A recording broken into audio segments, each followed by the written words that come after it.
Y ahora le damos conclusión a la nota que hemos logrado con el ingeniero Juan Luis Uccelli. En este caso, él hace referencia a aspectos de bioseguridad que deben tomarse en cuenta y deben ser respetados aún en las explotaciones de menor escala. Es importante promover la producción de cerdos. Ahora, hay que promoverla desde el punto de vista que sea rentable en el tiempo, y para que sea rentable en el tiempo tiene que mantener medidas de bioseguridad para que los animales no se enfermen. Entonces, hay ciertas cosas mínimas que uno tiene que hacer, entre ellas tener los cerdos cercados dentro de un predio, que no salgan ni permitir el ingreso de otros cerdos, ese es el ABC. Segundo, impedir el ingreso de personas que vengan de afuera. Tercero, no compartir ni reproductores, no compartir herramientas, usar la ropa del criadero, usarla internamente, o sea, cambiarse antes de entrar al criadero, que son todas normas simples, sencillas de bioseguridad que nos permiten que los cerdos que tenemos sanos, sigan sanos. O sea, el negocio del cerdo no pasa por agregar antibióticos para curar, pasa porque los animales no se enferman. Entonces, en esto que me estás planteando, me parece que se está trabajando mucho. Ahora va a salir una línea de videos precisamente para los pequeños productores familiares, de todos estos temas que yo te digo, con videitos simples y sencillos para que ellos entiendan qué cosas tienen que hacer y qué cosas no tienen que hacer para cuidar la bioseguridad de sus animales, y también la bioseguridad más en la zona fronteriza que tenemos con Bolivia, en el caso de Salta y Jujuy, que tenemos con Paraguay, en el caso de Formosa, y que tenemos con Brasil, en el caso de Misiones, Corrientes.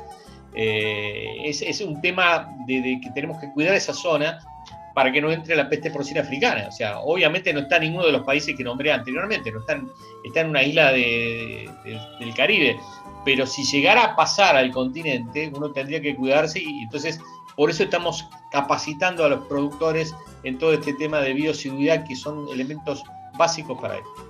Y esta capacitación también debería ser extensiva a los municipios, porque ellos lanzan programas de promoción justamente de la actividad porcina, pero sin hacer reparo en este tipo de cosas que sin dudas tienen consecuencias muy graves a la hora de llevar adelante esta actividad.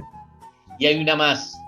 De los municipios depende del tema, porque las faenas que se hacen para consumo propio habría que analizar para que no tenga triquinelosis. Las faenas que se hacen municipalmente, el municipio tendría que estar con un control para que esos animales sean tratados y sean controlados para que no tengan esa enfermedad, que es una zoonosis que pasa al ser humano y que afecta. Y entonces ahí sí, yo creo que tiene que haber un trabajo conjunto no solamente con las provincias, sino con los municipios. Y en esto estamos abiertos para los municipios que necesiten una mano o algo, agregarles material, explicarles, dar charlas si es necesario para colaborar con ellos, para que esto sea un negocio en el tiempo estable y que permita que todos vayan para adelante, y no hacer las cosas con la mejor buena intención y hacerlas mal. A veces tenemos que compartir algunas giras que se hacen por distintos productores y uno trata de decirles que eso no se debe hacer, pero evidentemente ya hay una cultura mal trabajada en ese sentido. Exactamente, pero están dadas las condiciones. Por ejemplo, no da de comer basura a los cerdos, o sea, ni tener cerdos en un basural. Ese es el ABC. Por eso uno dice, bueno, es lo que hay, no, pero yo no puedo alimentar a los cerdos con basura. Si después voy a comer esa carne, voy a sacarla, voy a dar para comer a otra persona. O sea, me parece que es una locura. A nadie le gustaría hacer eso. Bueno, seguramente dentro de poco tiempo va a recibir algunas consultas de parte de los municipios locales que hoy están promoviendo esta actividad y que quizás han pasado por alto este tipo de aspectos. Estamos a disposición para dar una mano a quien sea, para que ya que se hacen las cosas, que se hagan bien. Y hacerlas bien y hacerlas mal, muchas veces no hay diferencia. Es simplemente aplicar ciertas normativas que no afectan al negocio en sí, pero mejoran los resultados que se pueden obtener.